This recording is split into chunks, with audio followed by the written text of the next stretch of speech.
están todos ustedes? Vamos Mm, a poner a grabar. Perfecto. Bienvenidos a este encuentro especial con Cristian Dimitriades. Vamos a leer un poquito el extenso currículum de Cristian para que quienes no la conocen sepan la importancia de la presencia cristiana con nosotros en Poetizando. Cristian nace en Egipto, llega muy temprano a Venezuela, estudia filosofía, es profesora de estética en la Escuela de Artes de la Universidad Central, ha publicado ensayos sobre arte y filosofía, ha publicado poesía en distintas publicaciones y revistas especializadas como El Papel Literario, la revista Imagen, la Revista Nacional de Cultura, la revista Casa País, revista Checa Plav, entre otras. Es autor de los poemarios del Eterno Retorno, Encuentros del Poeta con el Psicoanalista. Escribió la novela Shabbat, editada por Grijalbo Venezuela. Va a hacer una compilación de mínima antología estética. Va a escribir luego, publicado por Totman Editores, Voz de Fondo. Reúne 3 poemarios entre 2003 y 2019. Todos los bordes, Habla una lengua, Voz de Fondo. Con Decir Ediciones va a publicar en 2020 El Cuarto Jugador, y con el Taller Blanco Ediciones va a publicar Verdad Dice, Quien Sombra Dice. Tiene 2 poemarios inéditos. Cristian, para nosotros es un inmenso placer que estés aquí en Poetizando con nosotros. Gracias por aceptar nuestra invitación. Bueno, buenas noches. Estoy muy agradecida por la invitación que me hace Cultura Mundis y la Diosa Blanca, a Ana María, a Johnny, a Edgar. Bueno, me complace mucho de verdad poder participar hoy y a los que están presentes también en este encuentro. Muchas gracias. Edgar. Bueno, ajá, Cristian, vamos a empezar con la pregunta de rigor, ¿no? Que dada tu condición de filósofa, poeta, ensayista, eh, puedes tener muchas vertientes de respuesta, ¿no? Desde el Atón, los himnos de Atón egipcios, de donde tú naces físicamente, y esos himnos de Atón, donde aparece él con los pies en la tierra y sin embargo tiene cabeza de halcón, o sea que hay como una contradicción ahí, o Empédocles, tú que eres filósofa, con ese poema de la naturaleza que se contrapone al de la purificación, y por supuesto el gran Nietzsche. Te queríamos hacer una pregunta que es de rigor. En la bellísima entrevista que te hizo Marisa Jiménez, ella te pregunta: ¿la poesía para ti es el lenguaje de Dios, como afirma el sufismo? Tú le respondes, dice, muy hermosa la frase, pero en mi caso pienso que la poesía es un rezo laico y que si el alma existe, seguramente se manifiesta a través del lenguaje. Eh, yo creo que indudablemente, dada tu condición, la poesía seguramente abarca un poco más de lo que tú expresaste en esa pregunta puntual, y quisiéramos saber qué es para ti la poesía. Bueno, es una búsqueda de los fundamentos, creo. Y sí, es un rezo laico. Creo que en el lenguaje, en la erotización que el poeta hace en el lenguaje donde encontramos que se manifiesta, ¿no? Y no sé, es una pregunta que yo podría contarte lo que creen muchas, o sea, te podría citar filósofos y definiciones, pero en realidad es algo que asombra, ¿verdad? Que es el encuentro de dos palabras que produce una realidad que uno no sospechaba. Y más que la habilidad técnica del poeta o de la rigurosidad del lenguaje, creo que ese encuentro lo que produce, ¿verdad? Esa imagen que uno busca. En mi caso, yo no me siento absolutamente dentro dentro de los límites de la poesía, porque creo que ahí, o sea, se mezclan muchas otras cosas, otras especialidades cuando escribo. Eh, no escapo de mi formación filosófica, de lecturas muchas veces de prosa también, novela. eh, entonces, es difícil para mí eh, responder qué es la poesía. Para mí es una necesidad innata. Creo que empecé a escribir poesía porque con la guerra, cuando yo vine a Venezuela, perdí contacto con mi padre y creo que escribía siempre como que es una correspondencia que nunca llega a destino, ¿no? Y creo que siguió siendo así por mucho tiempo, ¿no? Eh, no, no, no soy precisa en responder qué es la poesía. Cristian, tú acabas de decir algo que me recordaste uno de los espacios de El Cuarto Pasajero. Cuarto jugador. Cuarto Jugador, perdón, yo estoy pegado con esa película de Cuarto Pasajero. Todo el tiempo, Ana, me vas a tener que ayudar a analizar esos lapsos, ¿oíste? Ya lo Sí, estoy anotando ya aquí, tengo que eso no ver se puede dejar qué me de pasa a mí ese con esta lado. película. Bueno, El Cuarto Jugador, perdón, Cristian. En El Cuarto Jugador, tú escribes, pones un momento, la relación entre el poeta y el lector depende en gran parte de la casualidad y también de la correspondencia entre sus más recónditas carencias. Y ahora cuando le respondes a Edgar, si mal no escuché, porque ya yo con este lapso ya yo no sé, te escuché decir erotización, o sea, la poesía como una erótica, pero también como una erótica vinculada a las carencias. Bueno, es una sublimación de las carencias también, ¿no? En ese Porque, sentido. ajá, Creo que además uno no sabe lo que produce en el otro, lo que se lee. Uno puede sentir que es una alegría como cuando se hace el amor, pero uno no sabe si el que está leyendo le ha producido la misma alegría, ¿no? El, bueno, el- yo le decía a Ana María que había un punto que yo no me quería meter mucho, pero tú me estás empujando para allá, porque no hay que olvidar que tú tienes también una buena formación en psicoanálisis.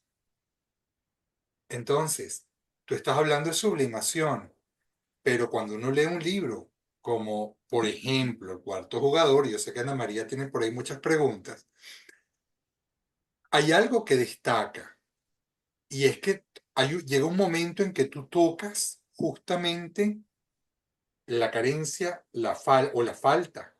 El cuarto jugador remueve lo que en el lenguaje de Lacan se puede llamar lo real, es decir, lo que no es nombrable, lo que no es significantizable, es decir, la angustia.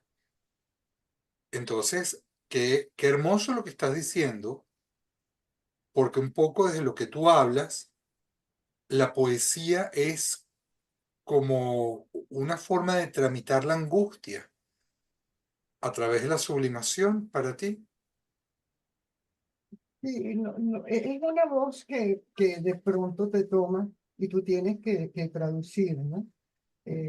No sé si calzan bien todas estas categorías en el momento en que yo escribo. Yo no sé, no soy consciente de esa. Gracias a Dios, No escribo gracias a Dios. porque hay una voz que aflora y entonces uno necesita, o sea, siento que es inminente escribir y por allí me lanzo. A veces se interrumpe y uno lo vuelve a tomar, pero creo que es un impulso, es un impulso. Yo no escribo, aunque escribo todos los días, pero no lo hago sistemáticamente tampoco, porque de pronto escribo una cosa y paso a otro libro. Eh, Bueno, pero maravilloso, pues yo me imagino que un poeta que se pone a racionalizar lo que está escribiendo pierde el contacto con la poesía. Ana, tú te ibas a meter por el lado del psicoanálisis también, si no recuerdo. Bueno, es que a Cristian hay muchos lados por donde metérseles, ¿no? Cristian es caleidoscópica. Este libro que tengo aquí, que fíjense la fineza de este libro, la delicadeza. Y es un este, libro es un libro, uno de los, creo que uno de los libros que me ha estremecido más, que me deja, no sé si te pasa a ti, Johnny, que uno lee y se queda pegado en lo que está leyendo, porque te interpela. Es un libro casi con aforismos, que están permanentemente poniéndolo a uno al borde de algo, ¿no? Este libro es Verdad dice, quien sombra dice, que es el más reciente que sacó con Taller Blanco, un libro extraordinario. Quería, a propósito de la sombra, y fíjate que, Cristian, tú hablas de que la poesía tiene que ver con el asombro, y de alguna manera tienes toda una poética, en este Verdad dice, quien sombra dice, tomado de Paul Celan, el título. Yo quisiera preguntarte, ¿qué papel tiene la sombra? La sombra desde el punto de vista analítico, eso que no vemos, eso que está allí, eso que no queremos ver. ¿Qué papel tiene en Cristian? Porque Cristian, muy curiosamente, pareciera tener una gran sombra. No lo digo en un sentido de querer analizarte, sino una gran sombra. Cada vez que uno lee lo que te comentaba, cada vez que uno te lee, hay algo que lo llama a uno, que lo atrae a uno a mucho más de lo que está diciendo, Cristian. Y allí creo que hay sombra. Entonces, ¿qué papel tiene la sombra, además del asombro, en lo que Cristian escribe? Bueno, yo pensé mucho en la sombra porque es una, o sea, se reitera mucho ese tema desde Platón, ¿verdad? Desde las cavernas, Shakespeare y el espectro de su padre, eh, Machado cuando dice, el loco vocifera con su sombra, creo que así es el verso, Borges, Papini, es decir, ahí creo que la sombra es un acompañante de todo escritor, ¿no? Eh, es su alter ego, ¿no? Hasta Mm. en el romanticismo se ve también, en el romanticismo, ¿no? La figura del otro yo, que es la sombra también. De Eh, hecho, tú tienes dos momentos en Verdad dice, quien sombra dice, donde escribes. Y son de verdad lo que tú dices, Ana, esos momentos del libro que te conmueven y te sacuden. Ujú, El centinela que me custodia en un momento de descuido ha dejado escapar mi sombra. ujú. Ese, Y Edgar incluso al principio de que diéramos paso a todas las personas que nos acompañan, Edgar hablaba, ¿cómo es que tú decías, Edgar, de las contradicciones? Bueno, ahí quisiera yo un poco meter mi cucharilla, ¿no? Fíjate que en la propia Cristian, en el poemario, dice que el verbo asombrar nació en las caballerizas del espanto de las bestias ante sus propias sombras, ¿no? Esta contradicción que está, yo creo que pareciera contradicción en la poesía de Cristiane, no es tal contradicción, porque contradicción no significa necesariamente contrasentido. Y incluso creo que la contradicción es la que le da sentido a lo polar de la realidad, la unifica, ¿no? Como hace ella en su vida, en su ser, ella misma es una integración, ¿no?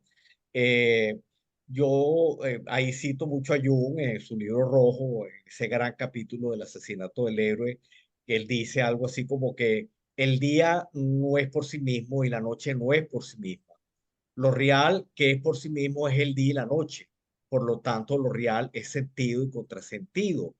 Entonces, curiosamente en este poemario, Verdad dice, quien sombra dice, que ella nace o toma unas palabras de Porcelán, que dice, habla también tú, sé el último en hablar, di tu decir, habla, pero no separes el no del sí y da tu decir sentido. Dale sombra.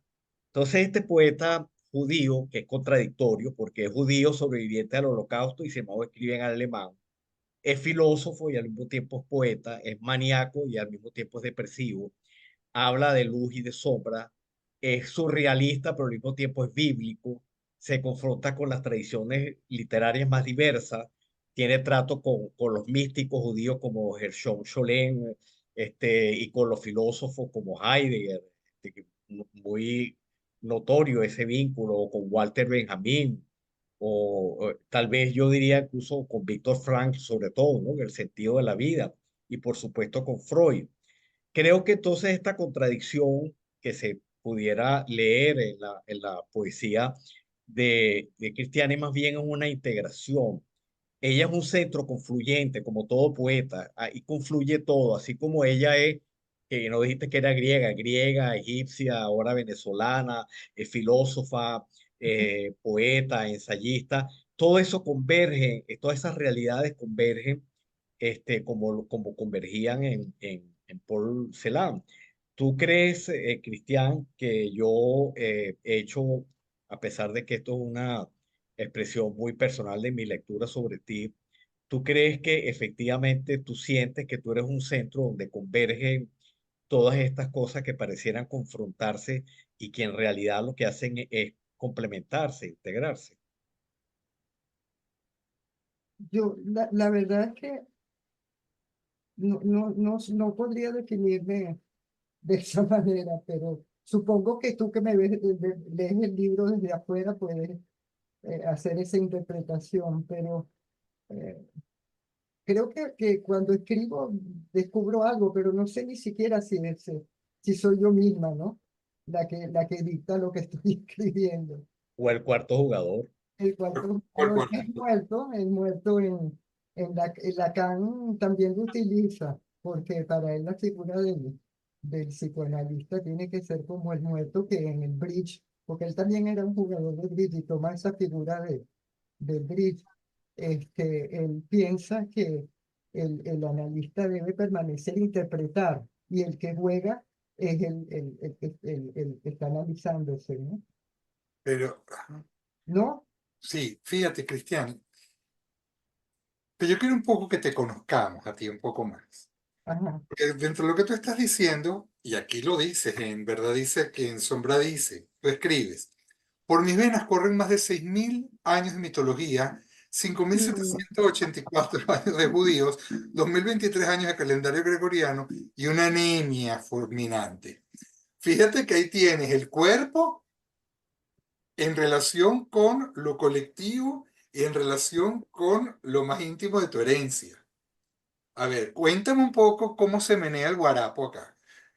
¿Tú qué quieres que te diga? De tu herencia, de cómo nace la poesía en ti, de que nos eches un poco el chisme de cuando empezaste a escribir, que nos Bueno, hables así de la Cristian de carne y hueso. bueno, empecé a escribir muy joven en esa búsqueda de reencontrarme con mi padre. Creía que escribiendo incluso una cosa infantil, que quería ser famosa para que él supiera de mí y me pudiera encontrar, porque nos separamos durante la guerra y lo que me queda es el apellido. Nunca más lo volví a ver.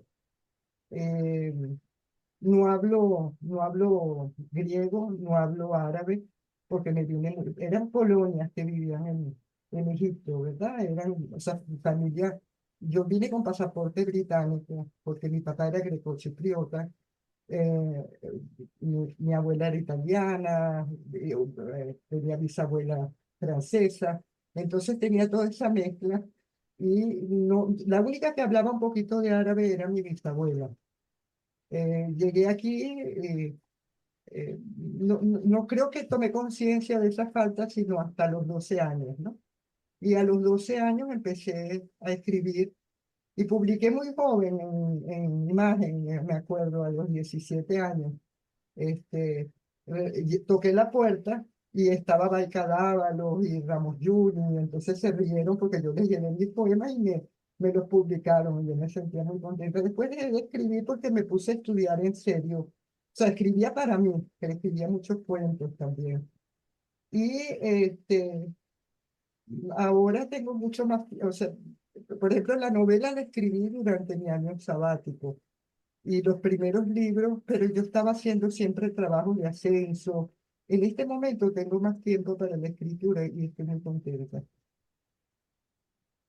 Mira una cosa, De Cristian. la religión me pregunta, yo soy bautizada ortodoxa griega y pero por línea materna, mi bisabuela era hebrea, se casó con un hebreo italiano de Livorno y después se casó con un cristiano ortodoxo. Mi abuela se casó con un ortodoxo griego, un focás, y después se casó con un hebreo. Mi mamá se casó primero con mi papá, que era ortodoxo griego, yo soy bautizada, y después se casa con un musulmán del que se escapa y se viene a Venezuela, y entonces allí ella después se casa con un hebreo, con un hebreo, y fue mi padrastro desde los 8 años, y, o sea, yo lo quiero mucho, ¿no? Ya murió.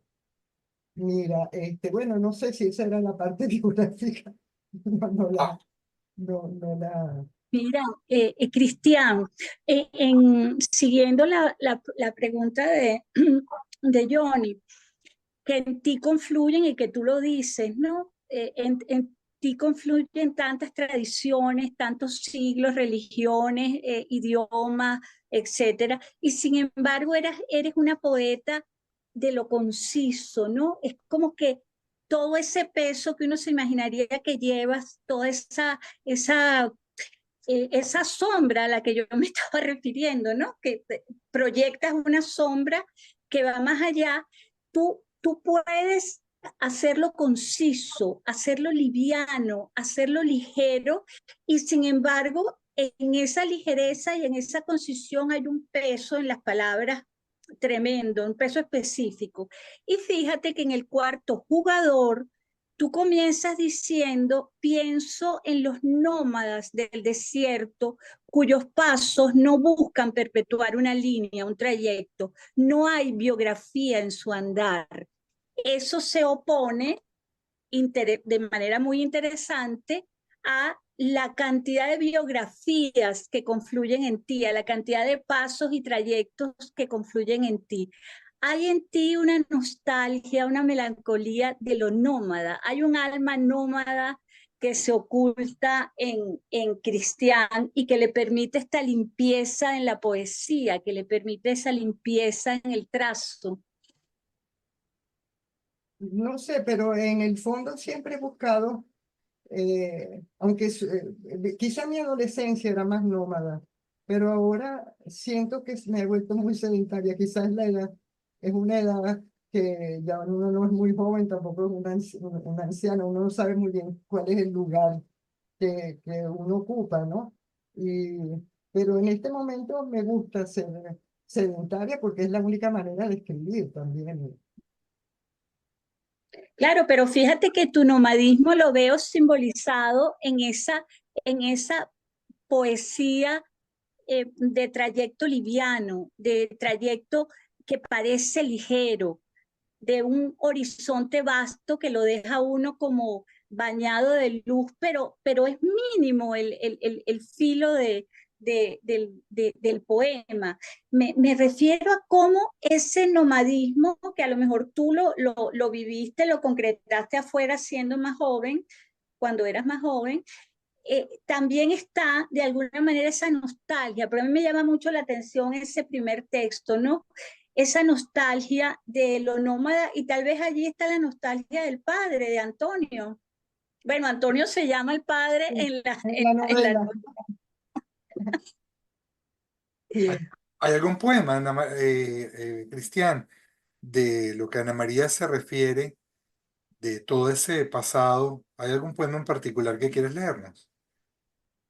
Del pasado. No, yo no. Del padre, del nomadismo, de lo que Edgar marcaba.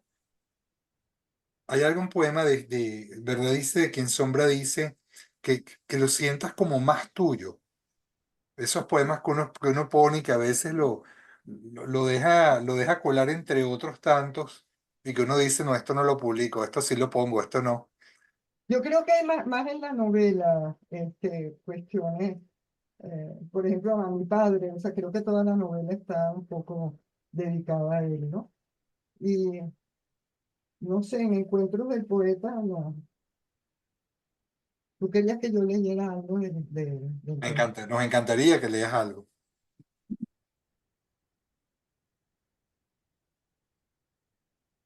Mi voz perdida y recobrada, mi voz a solas, mi voz juego de voces, mi voz olvido y alegoría, mi voz sin grafía ni escritura, mi voz ante el hombre que ha nacido de mi voz, mi voz tejido, membrana, hendidura, mi voz defensa y abandono, mi voz corpórea y difusa, mi voz la que finge y oculta las voces, mi voz paraje de sombras, mi voz ocasión de la ausencia, mi voz riesgo y muro, mi voz hilo en tu oído laberinto, mi voz se contiene, desea, mi voz resbala, cae, mi voz regresa, desmiente y acusa,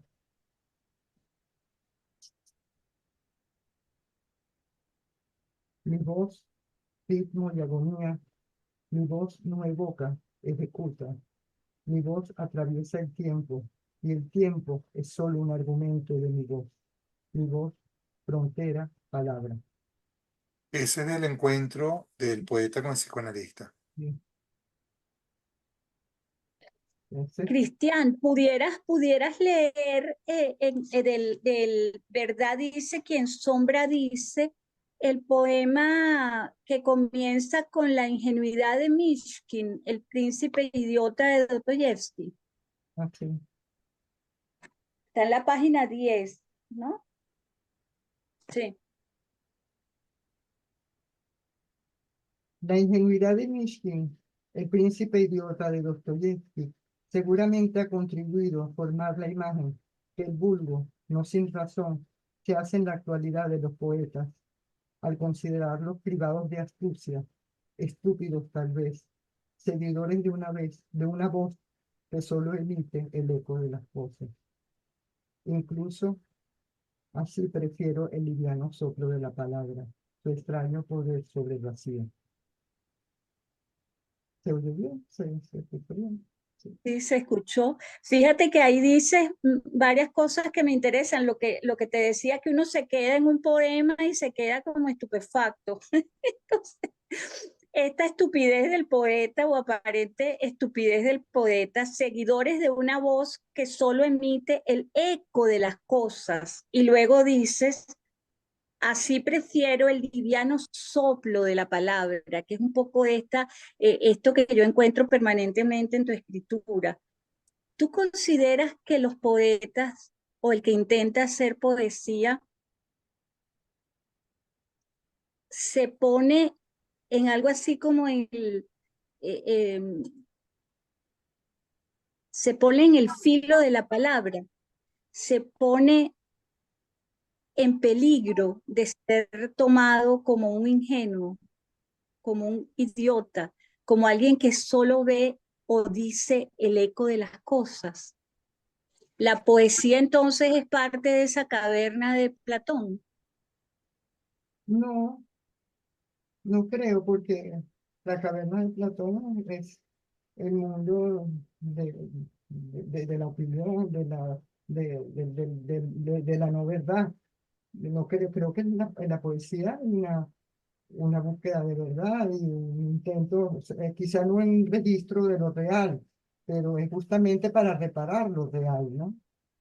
Ujú. Mm. Pero no sé definir muy bien el por qué uno escribe, ni por qué escribo. Yo creo que eso es mejor no definirlo. No, Mejor.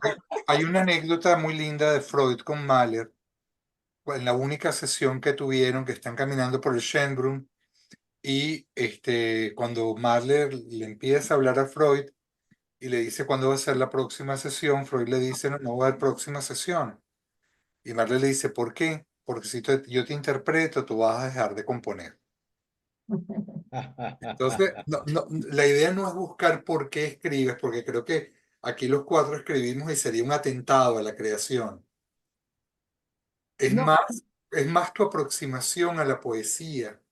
Y fíjate que Edgar ha tocado un punto desde la luz y las sombras. Ana María se ha acercado desde lo que es el tema de la herencia, el tema del padre. Hablábamos de la sublimación. Y tú acabas de volver a tocar el tema de lo real. E insisto, para quienes no lo manejan, lo real es lo que no es lo que no sé. posible de nombrar. Ujú. Entonces, ¿hasta qué punto esta poesía, tú lo acabas de decir, ser famosa para que papá sepa que existo? Pero es una interpretación psicoanalítica y no vamos a meternos por ahí, considero, y aparte es algo como muy privado. Pero Ana María mencionaba algo muy interesante al principio. Ana María estaba diciendo, ¿qué pasa con esta poesía de Cristian Dimitríades que uno la lee, aunque sea este librito tan delicado, ¿verdad? O el librito de decir, el del cuarto jugador, y, y uno lo lee y de repente uno dice, ¿por qué esto me remueve tanto?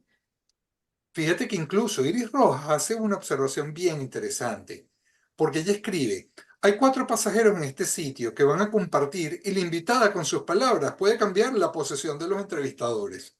La sombra es también un pasajero, o sea que aquí estamos ¿cuántos pasajeros? Estamos nosotros cuatro, ¿verdad? Estamos nosotros cuatro con nuestras sombras, ya hay ocho, pero están 20 personas escuchándonos en este momento, a la vez con sus sombras. Bueno, yo quisiera agregar algo ahí, ¿no? Ajá. Que cuando yo insistía en que más que una confrontación es una integración de sentido y contrasentido, que como dije, es ella misma como ser humano y como poeta y como escritora. Eh, de alguna manera el juego es una especie de confrontación, pero no tampoco es confrontación, porque hay normas, hay reglas, además, me parece interesante ese desdoblaje que se plantea en el bridge, que además significa puente, ¿no? Curiosamente, Sí. que además es un juego lleno de símbolos, porque tiene corazones, picas, diamantes, y van cambiando además su significado a medida que los jugadores van tocando. Y en el poemario, una de las cosas que más me quedó a mí cuando lo leí es el tema de lo especular, es decir, el otro soy yo, el cuarto jugador soy yo. Y tocas además un tema que a mí me parece extraordinario, porque casi todas las religiones hay una Trinidad, Padre, Hijo, Espíritu Santo, o el Trimurti hindú, o la Trinidad celta. Y sin embargo, la cuaternidad me parece importante, incluso que Jung lo plantea dentro de la verdad, porque la verdad es todo, ¿no? Esa pregunta que Pilatos le hace a Jesús, que tal vez es la pregunta más inteligente que le hicieron a Jesús cuando le dice qué es la verdad. Y la verdad es todo. La verdad es un caleidoscopio dinámico, eh, pero además me parece que en tu caso, y ahorita lo acabo de asentar muy bien con tu herencia judía y con el poema que leyó Ana María de los Nómadas, El desierto, y es esa búsqueda, ¿no? Eh, esa tierra prometida o esa promesa. Fíjate que tú cuando hablas de la poesía, hablas de la búsqueda. Curiosamente no hablas del encuentro, sino de la búsqueda, por lo cual es la búsqueda de algo inalcanzable. Y cuando le respondes a Maritza, que le dice que no es la voz de Dios, sino un rezo, fíjate qué bello esto que te voy a decir lo que yo sentí. Es un diálogo, porque al principio Dios era un monólogo, ¿no? Era la palabra de Dios. ¿Cómo le responde el hombre cuando madura, cuando le va a hacer una correspondencia a través del lenguaje?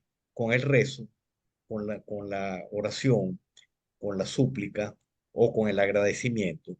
Entonces creo que de alguna manera eh, eso que parece confrontativo entre luz y sombra, palabra y silencio, vida y muerte, como en el caso de Porcelana, tú muestras el verdadero rostro de la verdad. Es decir, la verdad es todo eso, integrado y dinámico, no estático, movible como es la poesía, como es el lenguaje, como eres tú. Mm, Sí, supongo que hay movimiento, o sea, uno está en movimiento todo el tiempo, en transformaciones, pero no sé exactamente hacia dónde, o sea, ¿qué me pregunta? Si yo pienso en todas estas contradicciones, claro, creo que las tengo, ¿no? No, no las tienes, las recoges, las No, pero confluyes bueno, pero y también no las muestras en su totalidad, que es lo que hace la poesía, a fin de cuentas. pero uno también es contradictorio. Eso es lo hermoso, ¿no? La poesía justamente nace del misterio y va hacia el misterio, como decía Noval, y venimos de la noche hacia la noche vamos, y lo dijo Gervasi también. No, ¿verdad? Sí, sí. Fíjate, Cristian, dentro de todo esto, yo quiero rescatar también algo que a mí me impactó de El Cuarto Jugador.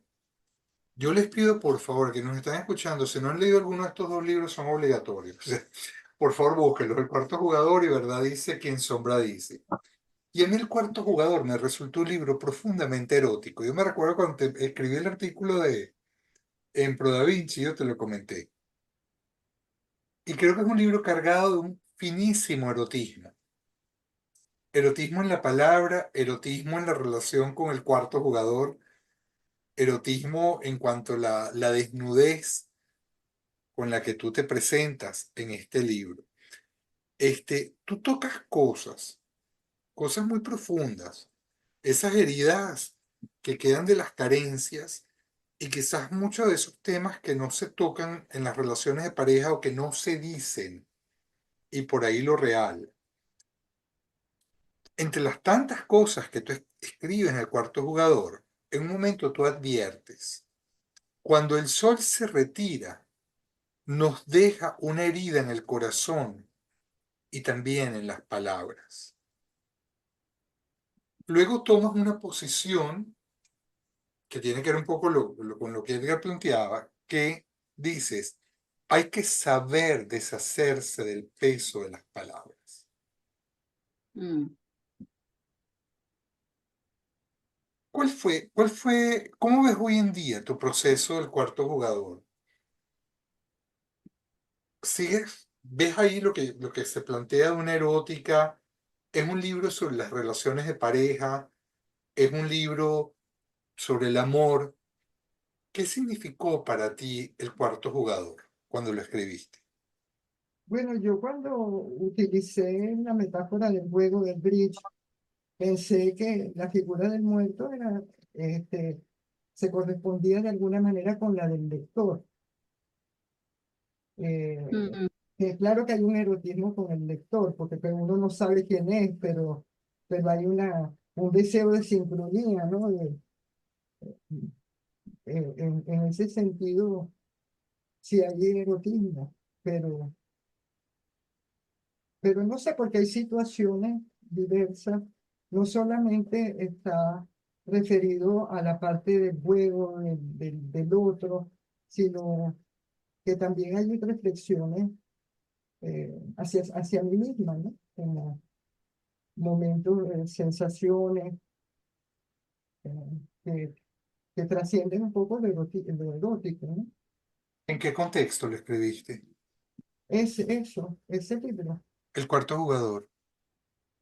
Creo que lo escribí después de la pandemia, después de la pandemia. Y de Eh, una, y de una u otra manera la pandemia, en alguna forma, ese aislamiento de la pandemia que tuvo que ver con la concepción del cuarto jugador. claro, después de la pandemia escribí muchísimo porque, bueno, era un tiempo que uno tenía para sí, ¿no? Pero no fue un contexto específico, digo, una situación eh, cuando empecé a escribir ese libro. Además que no recuerdo, ¿sabes?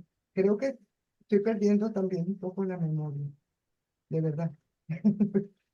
y no pienso en las cosas que hice, que escribí, porque después las veo y hasta me asombro que son mías. Ahí. Bueno, esa es Bueno, la menos mal. inspiración. Esa es la inspiración.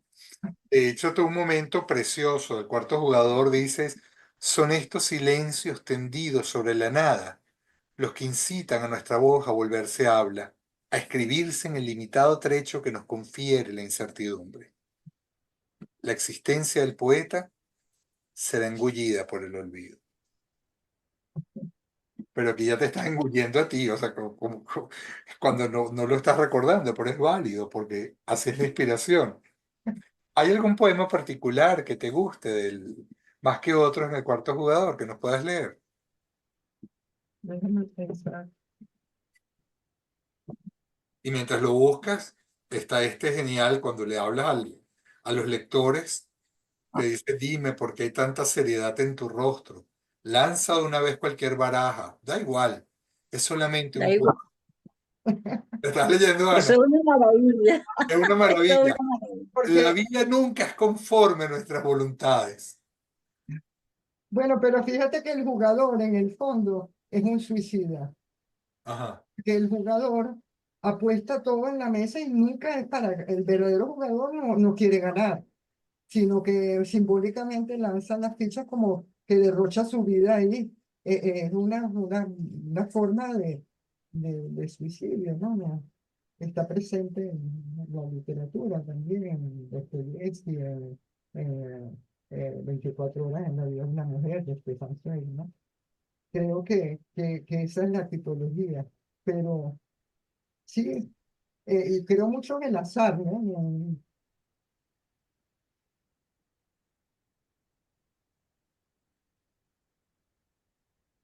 ¿Estás buscando alguno ahí? Tengo un montón de picas y corazones, sin embargo paso la mano. Te cedo el turno solo por escuchar tu voz en medio de la inmensa sala. No importa si pongo en evidencia mi torpeza al descartar los naipes sobre la mesa. Supongo que yo no sabría qué hacer en medio de tantos triunfos. Bueno, pues, Mira, fíjate, hay algo que encanta cuando uno te lee, ¿no? Encanta e interpela, ¿no? Pero hablando contigo, me doy cuenta de otra cosa que me parece interesante, eh, que es que siendo poeta y teniendo tu poesía una carga filosófica importante, que creo que es una de las cosas más logradas que hace que uno no sienta que está leyendo filosofía, aunque está leyendo filosofía, pero aligerar el peso de la palabra te mete dentro de lo poético, ¿no? Es que cuando uno habla contigo, uno siente esa ligereza en ti, ¿no? No eres esta poeta, filósofa que va a hacer una digresión, que va a, a responder preguntas sobre, sobre su escritura, ¿no? Entonces, yo insisto, y fíjese que me has agarrado con ese poema de los nómadas. Yo creo que allí hay un nomadismo en esa ligereza con la que tú dices, yo no sé por qué lo escribí, hasta se me está olvidando, eso me encantó, se me está olvidando, que es un poco lo que dices en ese poema cuando dices que hablas de los nómadas, no hay biografía en su andar, que la biografía es una historia, una memoria. Su paso efímero, ligero, se despliega sobre vastos horizontes siempre cambiantes, eso me encanta, como sus blancos espectros bañados de luz, visiones carentes de espesor y de pasado. Eso es lo que veo ahorita cuando te escucho, carente de espesor y de pasado, a medio camino entre la existencia y la muerte. Eso es la vida, ¿no? Donde estamos jugando, ¿no? Son hermanos de ese otro hijo del viento, condenado por los dioses a repetir infinitamente la misma ruta. Su marcha, sin propósito, es la respuesta de quienes se saben de antemano decepcionados del amor. Cuéntame de eso, Cristian, esa decepción del amor en el nómada, en el nómada. no, bueno, pienso que ahí en general sobre el amor, porque no me ha faltado amor, no es mi caso, o sea, no estoy pensando en una situación particular, pero sí pienso eh, que estos beduinos que se lanzan al desierto seguramente están decepcionados del amor, porque el amor te sitúa, ¿verdad? Te da pie para estar en un lugar o para encontrarte. En cambio, ese seguir así. Pensé, María Clara Sala me dijo que tenía mucho de Cioran. Sí, puede ser esa frase Ujú. muy cínica, ¿no? Sí. Sin Eh, embargo, Bueno, y, ajá, la decepción del amor en los nómadas, fíjate, no es tu caso particular, eso es lo que me gusta. No estás hablando de casos particulares, de tu biografía, estás hablando de voces que aparecen en ti, que aparecen distintas voces. Eso es lo que me parece interesante y que cuando hablamos contigo, tú das cuenta de que tú eres como un medium, aparecen las voces poéticas y creo que ese es precisamente la figura del poeta, ¿no? Ese que hace ese puente, ¿no? Ese puente entre ese otro mundo de distintas voces y años y biografías y no biografías y nosotros, ¿no? No sé qué piensan ustedes, pero sí siento que esa última frase tan fuerte del nómada, se saben de antemano decepcionados del amor. y fíjate, te voy a poner la contradicción acá, que es lo hermoso el cuarto jugador. Y me encanta esto que tú estás diciendo, Ana María, de Cristian como medium, que pone a hablar Ujú. distintas voces y que trasciende aquello que debe ser trascendido de la poesía como autobiográfica. Claro. Mientras por un lado, Cristian nos habla de ese espacio vacío en el desierto y de quien no tiene un lugar, es decir, un nómada. Por otro lado, Cristian nos acaricia a los lectores. Después que nos sacude, nos dice, ven acá, Ajá. yo te voy a hacer un cariñito para que no sufras tanto. Y entonces ella escribe, mi escritura va a tu encuentro, llévala al más tibio rincón del pecho, a la izquierda, cerca de tu corazón. O sea, por un lado, ¡pam! Pero por el otro dice, ven acá, no, ¿no? Te da una Es caricia, que ahí una está la sobadita. erótica, ahí está justamente la erótica. Bueno, yo quería aquí también meter otra cucharilla, ¿no? A Cristian, que además yo, como pichón de filósofo, bueno, yo soy filósofo, pero digo pichón porque nunca he ejercido así a cabalidad. Eh, Cuando tú dices el hijo del viento, es para mí imposible no referenciar a la hija del viento de esos sonidos alciónicos de Nietzsche, cuando él habla de que el verdadero sonido de las palabras es la tormenta, como un pájaro que anda con pies ligeros, ¿no? sí, Este, ¿qué tanto hay de ese sonido alciónico en este poema? Incluso fíjate lo que dice Nietzsche, que lo voy a citar aquí, dice, un espíritu se libera de toda creencia, de todo deseo de certeza y es arrastrado a sostenerse sobre cuerdas y posibilidades ligeras, como dice Ana María, incluso a bailar sobre la vida. Semejante espíritu sería el espíritu libre por excelencia, es decir, el sonido alciónico. Tú eres un espíritu libre. Fíjate, todo lo que tú has venido diciendo, que no guardas en la memoria ni en el recuerdo, sino que estás permanentemente trascendiendo y soplando lo que sientes, lo que tu vivencia más acrisolada. Se me parece. ¿Qué tanto ese sonido alciónico hay en este poema y en tu poesía en general? eh, bueno, yo la verdad que pensé, no pensé en Nietzsche para nada en ese poema. Ahora, obviamente que hay una influencia, ¿no? Muy grande.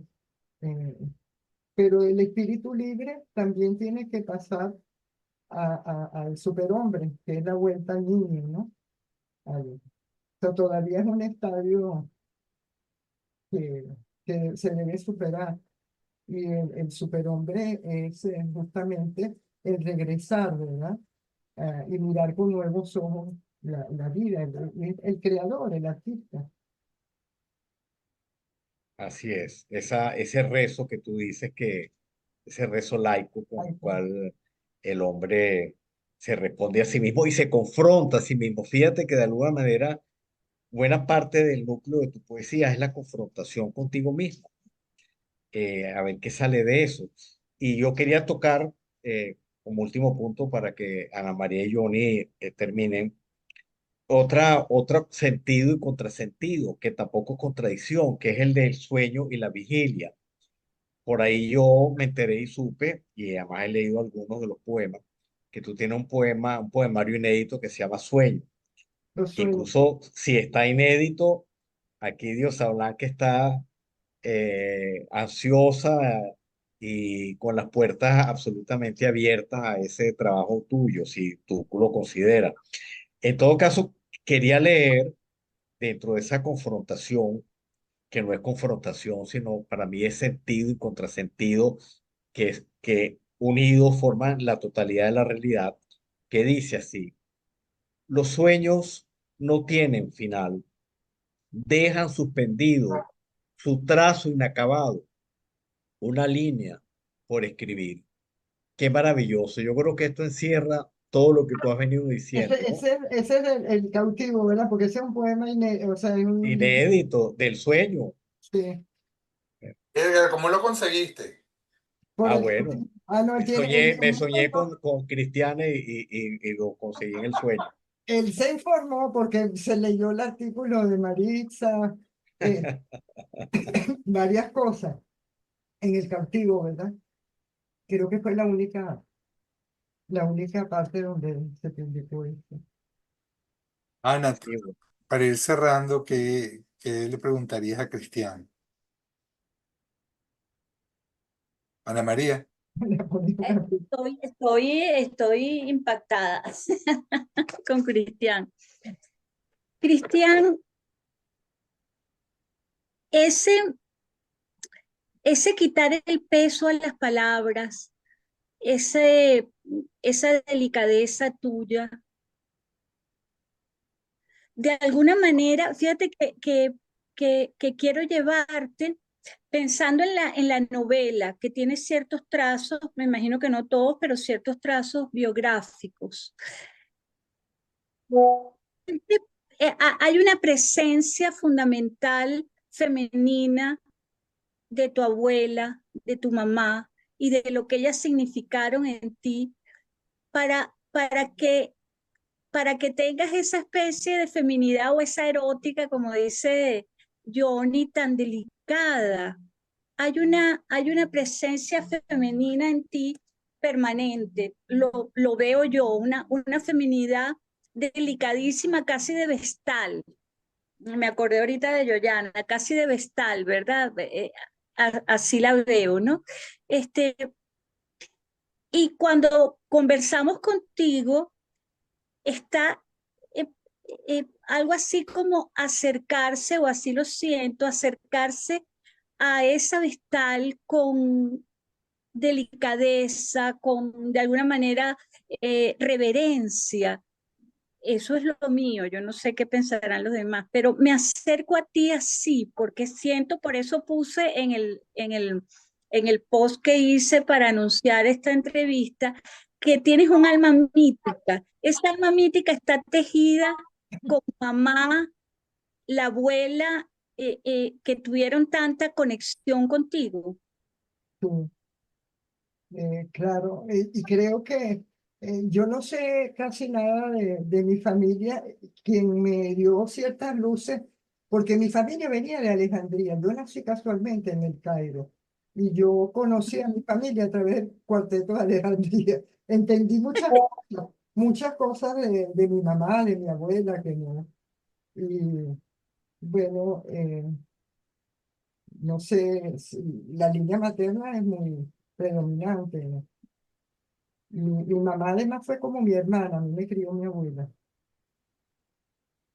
Mi mamá también escribía, este, Ah, sí, pero no fíjate. seriamente, no seriamente, pero le- me transmitió de alguna manera eso. Y, O sea, que fíjate que escribías para buscar en un comienzo, como para buscar o con la fantasía de buscar el padre, pero dentro también estás escribiendo para seguir la línea materna, ¿no? Es muy bello eso, ¿no? sí, eh, mi abuela era muy divertida porque decía, me veía un día yo llego a la casa y la veo leyendo acá la crítica de la razón pura. Y yo le digo, abuela, ¿qué haces leyendo eso? Entonces ella me dice, a ver si te entiendo, me decía, a ver si entiendo lo que tú dices. Era muy cómica. Me decía, pero es que no estudies tanto, a los hombres no les gustan las mujeres inteligentes, me decía. Para ella era muy importante este, la feminidad, el amor, la belleza. Y una preguntita ya, tal vez muy cercana a, a las cosas que nosotros hacemos, pues, como analistas, ¿no? Eh, Decía Johnny de esa conversación entre Freud y Mahler, que decía que no lo iba a interpretar porque no iba a seguir componiendo, y en otros casos es al revés, ¿no? Cuando la gente se psicoanaliza, más bien se hace más creativa, puede sacar mejor su alma. ¿Crees que en ti pasó eso? ¿Tu psicoanálisis, tu experiencia analítica, Sí, crees que seguramente. tiene que ver Yo creo que con sí, sí, tuvo que ver, seguramente. Y me hizo mucho bien, porque yo era una muchacha muy rebelde, muy difícil. Y además me puso muy serena, demasiado. La gente cree que Yo no te veo a ti tirando piedra. yo fui una adolescente. Pero si la vemos calmada, quiere decir que su juventud tiró bastantes piedras y ahora más Eso, bien eso es verdad. lanza palabras. Una pregunta de cierre que te quería hacer, Cristian. Dentro de la atmósfera que Ana María ha dimensionado con la pregunta que te hizo ahorita al final, ¿no? Dentro de esa búsqueda, y me llama la atención la presencia de Paul Celan, es decir, ese poeta contradictorio que es judío, alemán, búlgaro, rumano, búlgaro, Sí, francés, escribió no sé cuántos idiomas, pero fundamentalmente en alemán, a pesar de ser un sobreviviente del Holocausto, que fue un seductor de primera fue infiel permanentemente al esposo, y sin embargo fue el gran amigo de su esposa, bueno, según dicen, maníaco depresivo. O sea, todos estos elementos que llevan a Paul Celan a ser el poeta, el gran poeta que fue. ¿Qué significa como figura masculina? Es tal vez una aproximación a lo paterno, aparte de la aproximación materna que hiciste en la novela.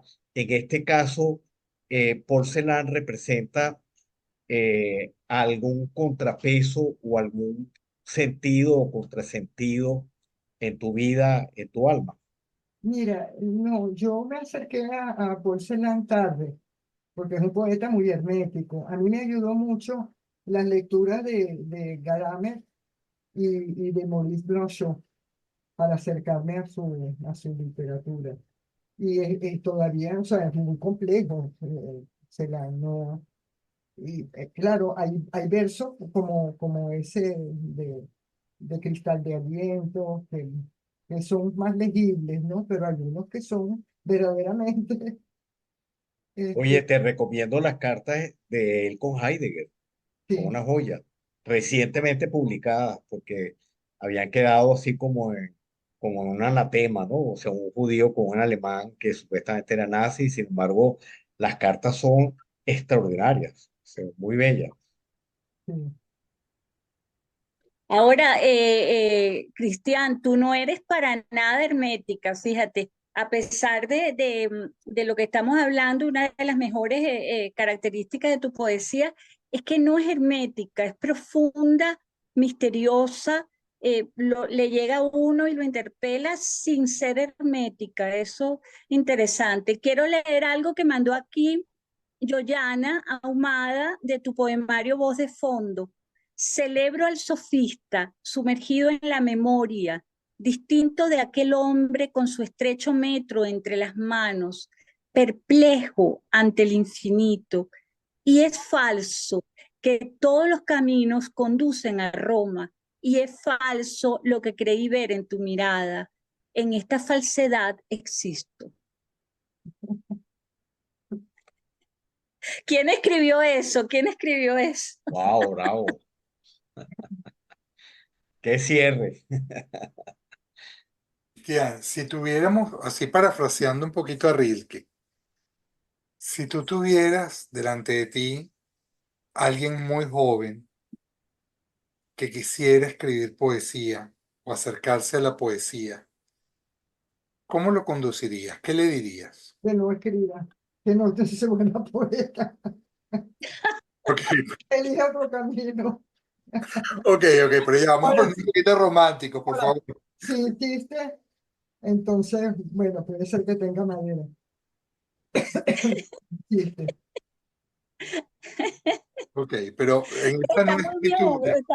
Bueno, John, está muy parafraseando bien, a, la respuesta está muy bien porque lo hace con la paradoja, utiliza la paradoja, no escriba, y fíjate lo que dice al final. Si insiste en escribir es que tiene madera, pero de entrada le recomendaría que no escriba. bueno, y Está muy bien. parafraseando a Descartes, que dice, pienso, luego existo, vivo, luego escribo, ¿no? Algo así. Entonces, no pienses, y si logras no pensar, podrás ser poeta. Hay muchas maneras de ser poeta, ¿no?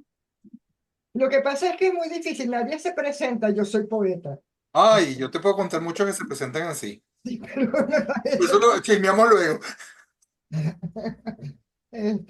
no sé, ni creo que Cadenas no se presenta como No, Cadenas para nada. Cadenas me dijo que él nunca se ha considerado poeta. Así es, así es. Bueno, quizás ese es un buen punto de partida. uno Quizás. escribe, pero presentarse no sé. Bueno, fíjate que lo que estás diciendo justamente es bordear el vacío.